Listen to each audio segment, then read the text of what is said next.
Memang ya, film horor lokal kita itu sangat-sangat berguna untuk melatih kesabaran. Gue baru aja nonton film ini, dan di akhir film ini, di bagian endingnya, gue sangat-sangat tercengang, bos. Gue kaget, gue sampai teriak di bioskop kayak, "What? What the hell is even that?" Itu teriakan yang gue keluarkan seperti itulah. Lu boleh compare sama film apapun itu yang menurut kalian endingnya gila, plot twist, mengagetkan. Coba apa? Ya, lu mau Oldboy? Kalah sama film ini. Lu mau apa? Shutter Island? Kalah, ya kan? The Sixth Sense? Kalah juga lah.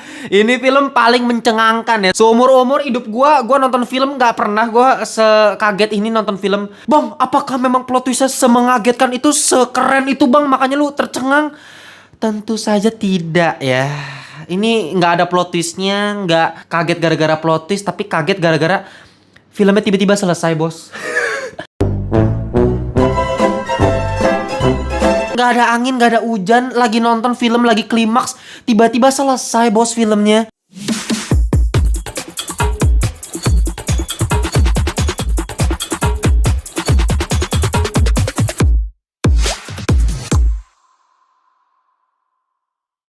Welcome back to Ngalantur Indonesia. Skip nonton, skip, blow on. Jangan lupa kalian semua, kita akan kembali lagi di segmen review. Dan selalu gue ingatkan, review dari Ngelantur selalu non-spoiler. Jadi kalau kalian pengen nonton film apapun dari lokal atau internasional, mending mampir dulu ke channel Ngelantur buat dapetin first impression dari gue ya. Jangan lupa juga join grup Telegram. Yang belum join, linknya udah gue taruh di description box. Sama 1700-an Ngelantur Corps yang lain, kita bisa ngobrolin seputar perfilman dan TV series. Oke, nggak usah lama-lama, kita akan langsung ngebahas sebuah film horor terbaru, yaitu Temurun.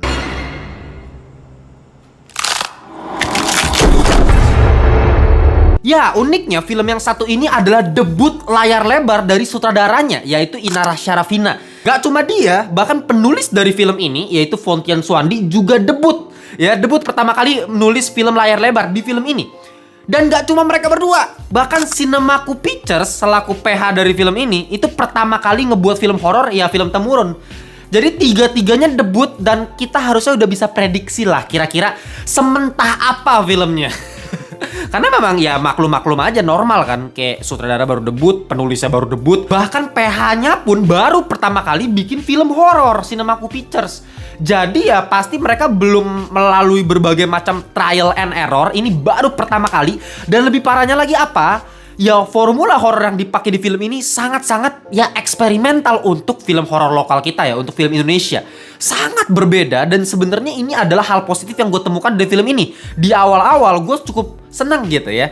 Dari posternya cukup beda dari film-film horor lain gitu, dengan penggunaan font warna ungu. Wih, menarik kayaknya buat anak-anak muda nih. Bukan tipikal horor yang pada umumnya kita udah temuin berkali-kali, biasa poster begitu lagi. Ini kan fresh gitu, baru. Bahkan kalau kita perhatiin dari segi premis ceritanya, ini nggak melibatkan kayak dukun-dukunan, pakai agama lagi, pakai religi lagi. Itu kan yang selalu kita temuin di film horor lokal kita belakangan ini. Tapi film ini memakai pendekatan yang sangat berbeda. Dalam hal ini, kalau kalian nonton filmnya secara keseluruhan, udah pasti kalian langsung bisa menangkap.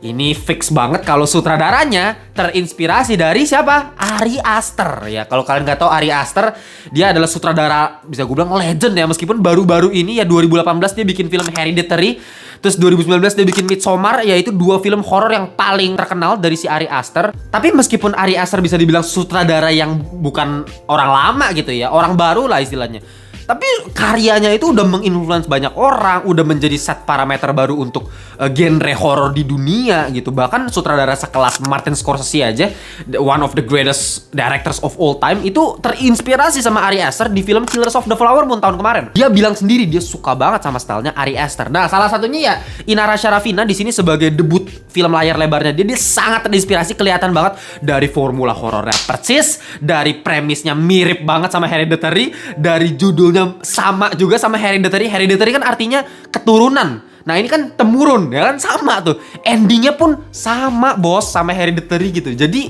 ya ini film basically terinspirasi, amati, tiru, modifikasi dari Hereditary ini. Udah fix banget ini. Tapi bisa aja gue salah sih, karena ketika gue research lagi di berita gitu ya, apakah ada interviewnya Inara Sharafina sebagai sutradara, terus dia bilang gue terinspirasi dari Ari Aster, itu gue nggak pernah nemuin sama sekali beritanya, podcastnya atau obrolannya.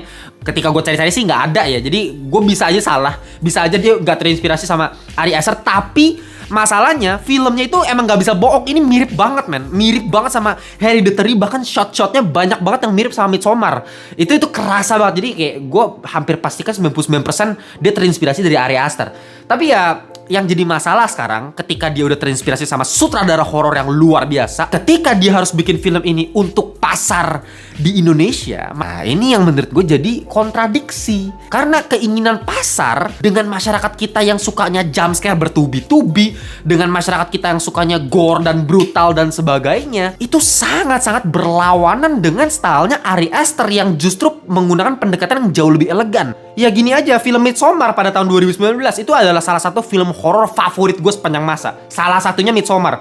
Kenapa? Karena memang ini film horor siang-siang, nggak ada jumpscare-nya, tapi bisa jadi horor yang sangat menyeramkan. Tapi di sini si Inara Sharafina kerasa banget pengen mengkombinasi style horornya Ari Aster sama apa yang disukai sama masyarakat kita. Dengan adanya jumpscare masih ada di sini, dengan adanya gore-gore yang nggak penting, scoring-scoring alay yang nggak penting juga masih dimasukkan gitu.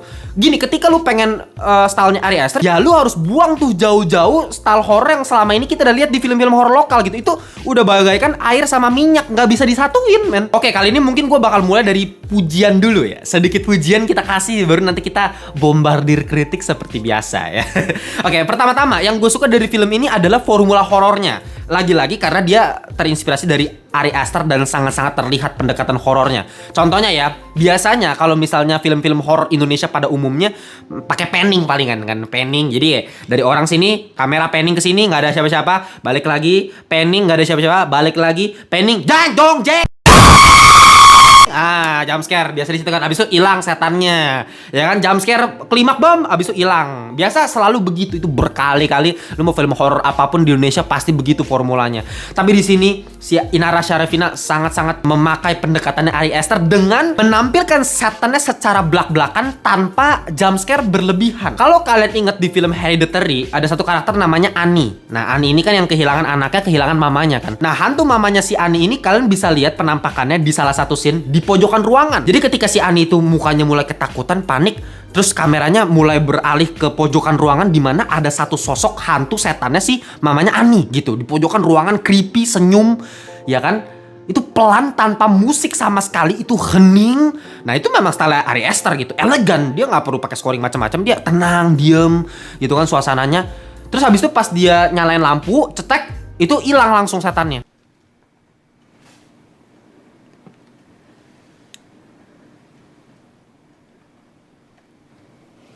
Nah itu percis dipakai formulanya, plek ketiplek dijiplak sama Inara Sharafina. Ada satu scene yang sama percis, setan mamanya juga tuh ya. Terus kita dikasih lihat ekspresinya si karakter utama kita yang cewek, si Dewi, ketakutan, kok ada penampakan. Terus dia cetek lampu, nyalain, hilang. Itu sama, percis banget.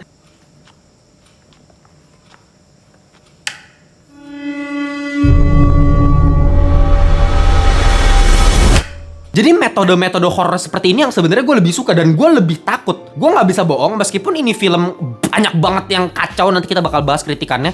Tapi dalam segi horornya, beberapa momen bisa bikin gue cukup ketakutan gitu. Contohnya penampakan mamanya lagi-lagi ya, itu berkali-kali dalam bayangan, siluet. Terus mamanya senyum, melambai-lambai tangan, gesturnya Karina Suwandi. Itu keren banget men. Gue langsung kayak, merinding gitu, merinding. Gak perlu pakai jumpscare murahan gitu ya. Udah cuman kasih penampakan siluet. Lagi-lagi itu scene yang banyak banget di film Hereditary gitu. Kalau misalnya lu lihat di Hereditary kan ada yang sosok orang yang bugil nggak pakai baju terus senyum-senyum sendiri. Itu kan creepy. Nah itu berkali-kali dipakai. Nah untuk hal terakhir yang bisa gue temukan dari sisi positifnya, ya kalian nggak salah denger, ini hal terakhir. Abis itu kita bakal bombardir ya nanti ya, tenang aja. Tapi gue suka di sini actingnya. Justru ini yang di luar ekspektasi gue, malahan actingnya yang bagus. Aktornya semuanya cakep loh.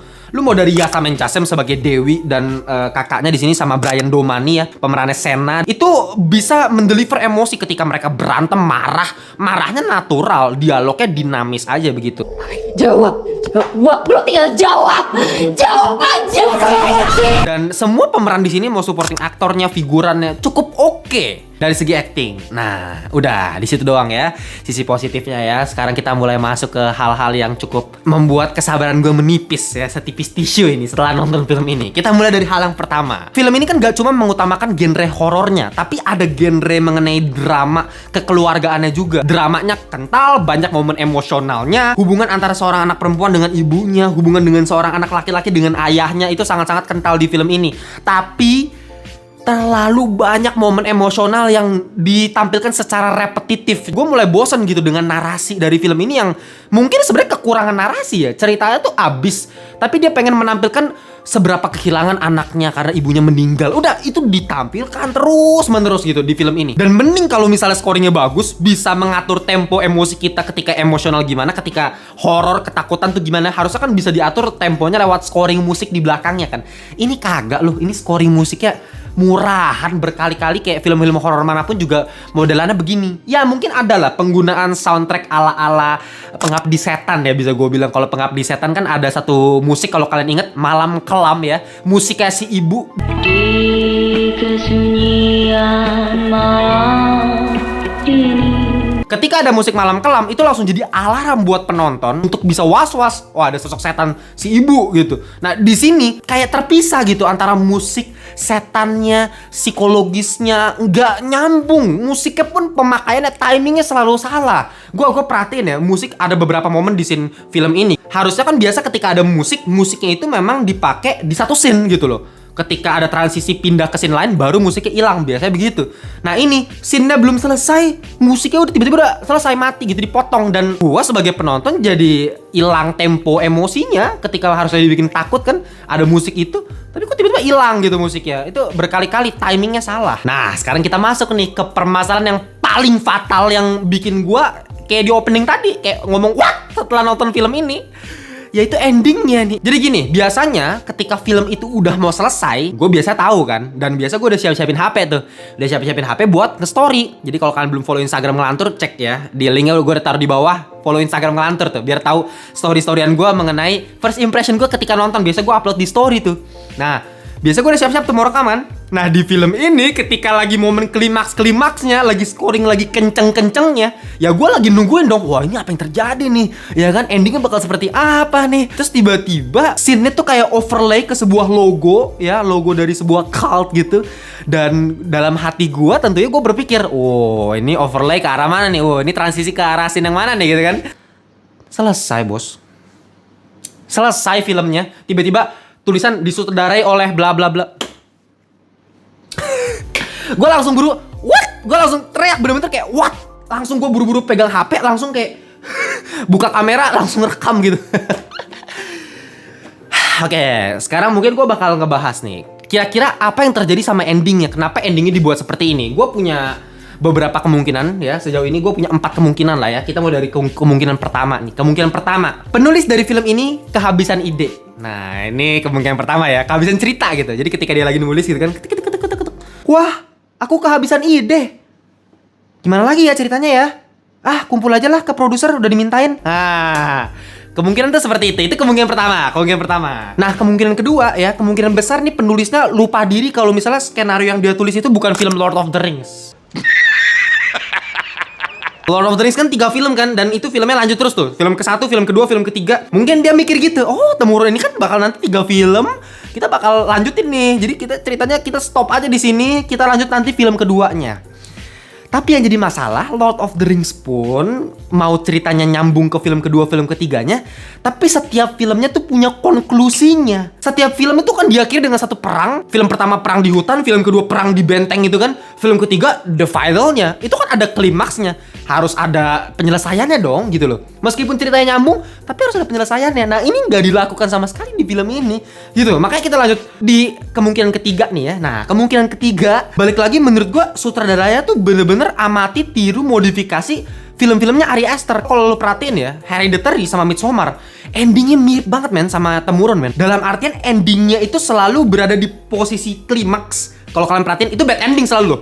Hereditary bad ending, Midsommar juga sebenarnya bisa dibilang bad ending. Tapi kalau misalnya Midsommar sama Hereditary, plot hole-nya tuh hampir ketutup semua.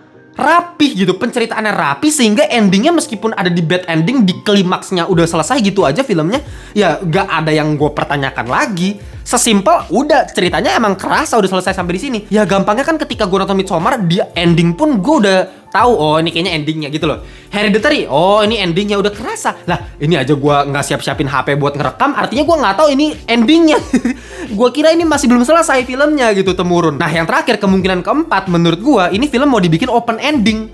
Kalau kalian nggak tahu, open ending itu adalah ending yang ambigu. Jadi bisa ada beberapa kemungkinan. Bisa aja dua kemungkinan nih. Ada kemungkinan A, kemungkinan B, tergantung interpretasi penonton. Lu mau pilih endingnya nanti kayak gimana. Nah, itu biasanya open ending. Tapi yang jadi masalah adalah kalau misalnya kita perhatiin film-film lain dengan open ending, itu selalu ada clarity antara beberapa opsi endingnya. Jadi penonton tuh pasti udah bisa mikir gitu loh. Oh, kemungkinannya ini gitu loh. Ya gue coba kasih contoh ya. Misalnya film No Country for Old Men. Ini film tahun 2007, open ending.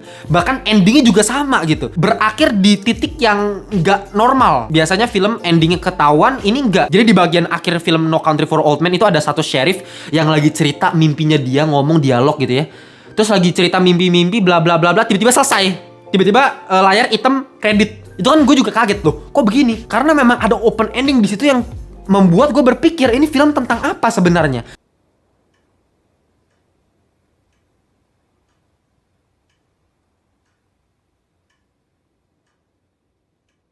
Jadi gini loh, wajib hukumnya ketika lu pengen bikin film open ending yang artinya nggak ada konklusi dan resolusinya, open ending kan? Kalau misalnya film yang pada umumnya kan ada konklusi, ada resolusi di akhir, 8 sequence, biasa normal. Nah, open ending biasanya nggak ada itu. Kenapa? Karena konklusi dan resolusi itu dipikirin sama penonton. Jadi kita juga punya konklusi dan resolusi, tapi menurut pandangan kita sendiri. Nah, itu open ending gitu. Ya, atau misalnya Siksa Kubur, lu gak usah kejauhan ngomongin No Country for Old Men, kita ngomongin Siksa Kubur aja. Siksa Kubur kan juga sama open ending gitu. Meskipun Bang Joko Anwar mungkin punya cerita yang jelas, tapi itu sengaja dibuat ambigu sehingga penonton bisa berteori sendiri, punya interpretasi sendiri terhadap endingnya.